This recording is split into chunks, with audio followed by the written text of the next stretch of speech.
Homeopathy for மேலில் வந்து பொதுவாக என்னென்ன கண்டிஷன்ஸ்லாம் வந்து ட்ரீட்டபிள்னு பார்த்திங்கன்னா, செக்ஷுவல்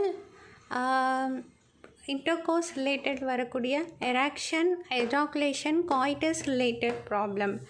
ஸோ உடலுறவும் போது வரக்கூடிய பிரச்சனைகள் அனைத்துக்கும், செக்ஷுவல் டிசைர் இன்க்ரீஸாக டிசைர் கம்மியாக இருக்குது இல்லை சுத்தமாக இல்லைன்னா அந்த மாதிரி வரக்கூடிய பிரச்சனைகள், டிஸ்சார்ஜ் தூங்கும் போதே வரக்கூடிய டிஸ்சார்ஜஸ், ஸோ ஸ்பெர்மன்டோகோரியா அந்த மாதிரி ப்ராப்ளம்ஸ், ஸ்பெர்ம் லீக்கேஜ், ஸ்பெர்ம் லெஸ்ஸாக வருது, கவுண்ட் இருக்குது இல்லை ஃப்ளூயிடு கம்மியாக இருக்குது இல்லை லெஸ் கவுண்ட், அப்நார்மல் மார்ஃபாலஜி இருக்குது, ஹார்மோனில் பிரச்சனைகள், importance, then penis, scrotum, testis, vas deferens, prostate and then seminal vesicle, ejaculate இதிலெல்லாம் வரக்கூடிய பிரச்சனைகள்.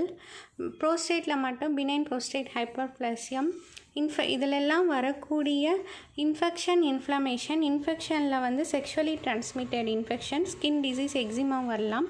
தென் இன்ஜுரி, அடிபட்டதுனால வரக்கூடிய பிரச்சனைகள், cyst or tumour, pain, swelling, rashes, atrophy, retraction, ulcer, penile ulcer, இதில் வர எல்லா பிரச்சனையுமே ட்ரீட் பண்ணலாம்.